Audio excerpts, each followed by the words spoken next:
আলহামদুলিল্লাহ, আমরা এসেছি তায়েফে মসজিদে আবদুল্লাহ ইবনে আব্বাসে। হযরত আবদুল্লাহ ইবনে আব্বাস রাদিয়াল্লাহু তাআলা আনহু এর নামে এখানে একটি মসজিদ নির্মাণ করা হয়েছে, যে মসজিদটার নামই হলো মসজিদে আবদুল্লাহ ইবনে আব্বাস। আমরা জানি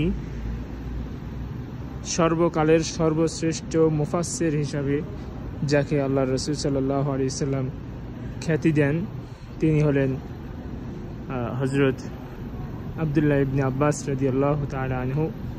এই আবদুল্লাহ ইবনে আব্বাস রাদিয়াল্লাহু তাআলা আনহু এই মসজিদের সামনেই তার মাকবারা, তার কবরস্থান। তিনি তার জীবদ্দশার শেষ সময়টা তায়েফে কাটিয়েছেন। এই তায়েফে কাটানোর পরে তার মৃত্যুবরণ এখানে হয় এবং এখানেই তাকে দাফন করা হয়, এবং তার মাকবারার পাশেই এই মসজিদটা নির্মাণ করা হয়, যে মসজিদটার নাম মসজিদে আবদুল্লাহ ইবনে আব্বাস। এই মসজিদে আবদুল্লাহ ইবনে আব্বাসে এসে আমরা দেখছি এত প্লার আর এত এরিয়া, অনেক অনেক জায়গা জুড়ে মসজিদে আবদুল্লাহ ইবনে আব্বাস এক বিশাল মসজিদ। আলহামদুলিল্লাহ, অনেক অনেক শুকরিয়া যে আমরা এমন একটি জায়গা মসজিদে আবদুল্লাহ ইবনে আব্বাসে আসতে পেরেছি। আমরা মসজিদের একেবারে সামনের দিকে চলে আসছি, কেবলার দিকে।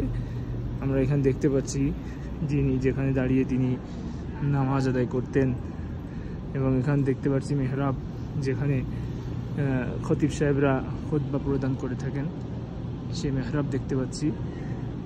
এবং নামাজের স্থানটা ওই যে, আমরা যদি আরেকটু ভালো করে দেখি তো এই যে নামাজের স্থান, এখানে ইমাম সাহেব দাঁড়ান ঠিক এই জায়গায়, এবং এটা হলো মেহরাব। এখানে দাঁড়িয়ে খতিব সাহেব খুতবা প্রদান করেন। আমরা যদি আর এক নজরে দেখি মসজিদ আবদুল্লাহ ইবনে আব্বাসের এরিয়াটা অনেক অনেক বড়, অনেক এরিয়া জুড়ে মসজিদে আবদুল্লাহ ইবনে আব্বাস।